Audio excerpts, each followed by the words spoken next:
Labour MPs have frequently suggested that the Prime Minister is a completely different kettle of fish to his Tory predecessors. This is Shadow Health Secretary Wes Streeting. I don't know what's happened to the Conservative Party, but I'd say to Conservative colleagues across the House of Commons listening to your programme this afternoon, Theresa May wouldn't have behaved like this, David Cameron wouldn't have behaved like this, John Major wouldn't have behaved like this, Margaret Thatcher wouldn't have behaved like this. What has happened to the Conservative Party of Winston Churchill for a Conservative Party leader to ape and parrot far-right messages that led to the kind of behaviour that we saw yesterday? It's a total disgrace. The direct blame, you would agree, I'm sure, lies with the mob who threatened your party leader. The mob have to take responsibility for their actions, and the Prime Minister has to accept that his words have consequences. Okay. And Conservative MPs have to accept that his behaviour, in which they are complicit, reflects poorly on the Conservative Party, which is no longer the party of Winston Churchill, no longer the party of Mrs Thatcher. It's the party of a leader who apes and parrots far-right memes and rhetoric. What on earth has happened to the Conservative Party? I don't know. But I think Conservative MPs need to recognise on their shoulders. You heard there Wes Streeting say that no other Tory leader would behave like Boris Johnson. They might have had policies Wes Streeting disagreed with, but unlike Johnson, they would not stoop so low as to smear the opposition. Well, that's not quite true. To remind ourselves, these are the leaders Streeting said would not behave like Johnson. So he tweeted that clip we just showed you saying Theresa May wouldn't behave like this, David Cameron wouldn't, John Major wouldn't, Margaret Thatcher wouldn't. And then he mentions that this is the party of Winston Churchill. We can go through all of those former prime ministers chronologically, starting with Sir Winston Churchill. Churchill, of course, served in a war cabinet with his opposite number, Clement Attlee, but that wasn't enough to stop him levelling spurious fear-mongering at the Labour leader. Launching the Tories' 1945 campaign, Churchill warned that there would be Gestapo in Britain if socialists win.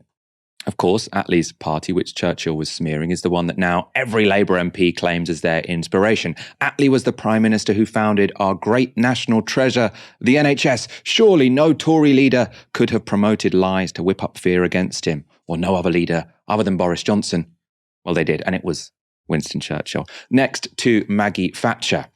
Thatcher might not have explicitly claimed that her opposite number protected paedophiles. She did, however, claim Labour were protecting a group just as nefarious: gay kids. This 1987 poster reads, "Is this Labour's idea of comprehensive education?" It then shows a book titled Young, Gay and Proud. Heaven forbid queer kids learn not to be ashamed of themselves. In her defence, one thing that does separate Thatcher from Johnson is she wouldn't have used Savile as an attack line. Definitely not. That's only, though, because they were such close friends. John Major was also not afraid of scaremongering. In the lead up to the 1992 general election, he suggested increased immigration under Labour could lead to race riots. Then, in 1997, the Tories depicted Blair as a literal demon. The poster says, "New Labour, new danger." The danger presumably being the gates of hell opening after Labour introduced Sure Star or increased funding to hospitals. It was not a preemptive warning about subsequent illegal wars in the Middle East, which the Tories, of course, supported at the time. The next Tory Prime Minister loved a good smear. David Cameron said this about Jeremy Corbyn. My friends, we cannot let that man inflict his security-threatening, terrorist-sympathising, Britain-hating ideology on this country we love. Those smears were just as bad as what Boris Johnson threw at Keir Starmer, and unlike those smears thrown at leaders before Blair, they should be fresh in Wes Streeting's memory. This was all very recent. So you have to ask, why didn't those ones register for the Shadow Health Secretary? Well, probably because he was happy to go along with them at the time, making them all the more damaging, of course. Finally, Theresa May, her record tends to get airbrushed nowadays, but when she was leader, one of her backbenchers had to apologise for sending this tweet. "Corbyn sold British secrets to communist spies. Get some perspective, mate. Your priorities are a bit awry." Ben Bradley had to apologise for that after legal action was taken. And May's response to the whole ridiculous Czech spy meme was not to call it out. It was to lean into it. She encouraged Corbyn to be open about the ridiculous spy claims. Career politicians like Wes Streeting are not here to think. They're here to play essentially what they see as a game. You know, that's what this entire thing is. And I think the points that you make are really important, particularly about the point with Jeremy Corbyn and how, West Streeting was happy to go along with those kinds of smears and et cetera, et cetera. But I also think that there's another point here, which is this comment and the kind of moralizing of figures like Thatcher, of figures like Churchill, saying, they would never stoop so low as to smear the opposition. It really shows me about, a lot about what Streeting thinks is at stake here. It speaks to this idea that politics it's just this sort of gentleman's game.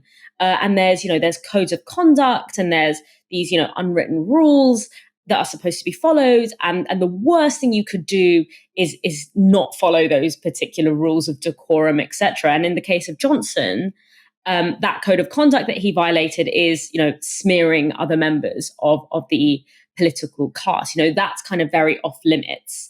That feels very personal. It feels like, we're playing a game of football here and you just, picked up the ball and ran with it and chucked it into the goal. Like, that's not fair, or that's not what we agreed here.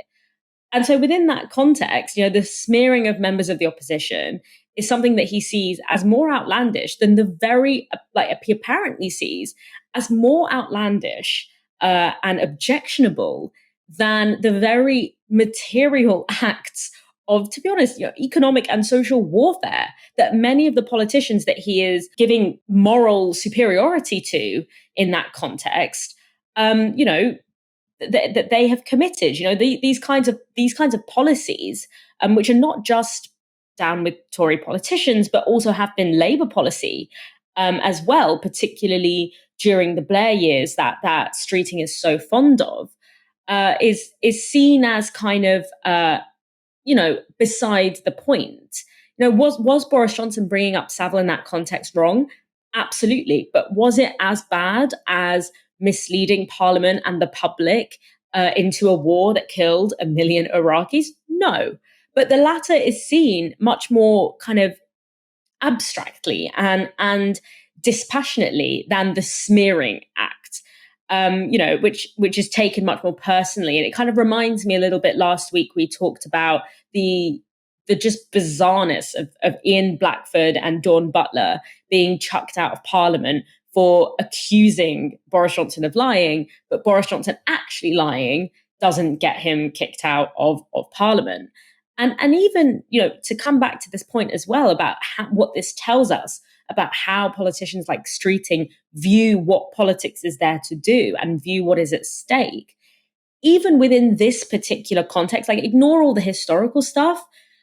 The problem with what Johnson said, the main problem with what Johnson said wasn't just smearing the reputation of Starmer. It was specifically, calling back to a far right talking point and emboldening a set of politics and signifying his own willingness to shift towards appealing to some of the most extreme parts of the Conservative coalition.